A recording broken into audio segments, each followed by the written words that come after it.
Get ready, Loopcircus takes you from Okinawa to Osborne. Around the Twitterverse in 420.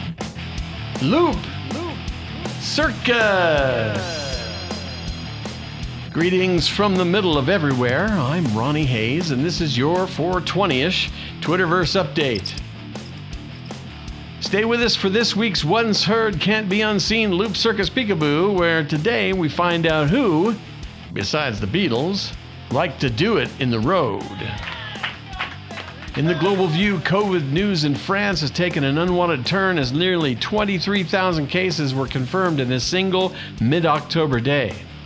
In a television address, President Emmanuel Macron said, quote, "We need to put a brake on the spread of the virus," end quote.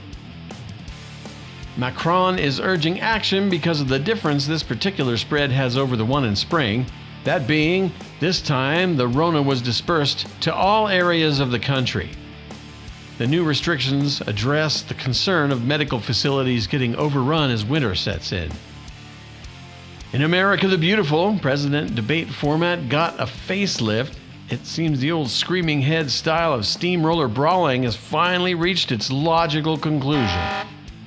After all, the relative merits of the last debate's non-format were called out a decade ago, most famously by former Daily Show host Jon Stewart. I made a special effort to come on the show today because I have privately, amongst my friends, and also in occasional newspapers and television shows, mentioned this show as being bad.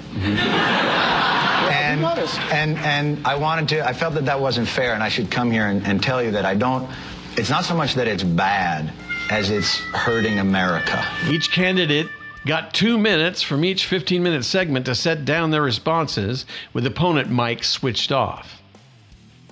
Almost leaf-raking time home on the range, where another inexplicable plot to kidnap and or murder a political official over pandemic restrictions rears its ugly head. This time, a well-known Wichita musician, Meredith Cathead Dowdy, 59 years old, was arrested on suspicion of threatening to kidnap and kill Wichita Mayor Brandon Whipple over frustrations with the city's, quote, masks and tyranny. According to the Wichita police, Mayor Whipple read a series of text messages received by another city official asking about Whipple's address and featuring a detailed threat against his life. And here at the fort, election officials are bracing for what could be a challenge to Kansas' 40th District Senate race. It seems a typo on the mail-in ballots falsely indicate the race between Republican Rick Billinger and Democrat Larry Dreiling was a race for the United States Senate seat. Mail ballot voters are asked to overlook the error and vote as if the ballots were correctly labeled. If the mail-in ballots change the outcome of the early election day in-person polling, there will be a prescribed procedure for challenging the count. In our Sympathy for the Donald segment, one of 2016's greatest hits is getting a redo for 2020. As in, but her emails are now, but his emails. Only problem this time is he is not actually the one registered as a candidate in the race. This time, it's one of the candidate's children's emails getting the "but his emails" treatment. The apparent campaign-crippling October surprise is not getting the same traction as it did in 2016, perhaps because the story has already received a fair amount of scrutiny and has been found wanting.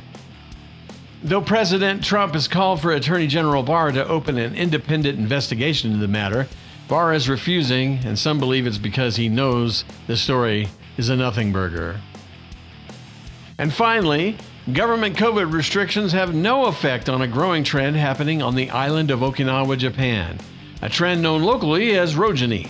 Translated literally, it means sleeping in the road. Local authorities blame the balmy Okinawa weather combined with a dose of rice-based beverage known as amamori. Police fielded over 2,700 reports of rojani in the first 6 months of 2020. According to The Guardian, this puts the island on pace to match last year's 7,000 incidents, connected with 16 accidents and 3 deaths. Okinawa Police Chief Tadataka Miyazawa said he hadn't even heard of rojani before coming to the island. And now you know. Who, besides the Beatles, like to do it in the road? Yeah. All right. That does it for today. Get more loopy fun from our website, loopcircus.com. Thank you for listening. Be safe, be well, good luck, and pay it forward. This is Ronnie Hayes. Till next time, so long.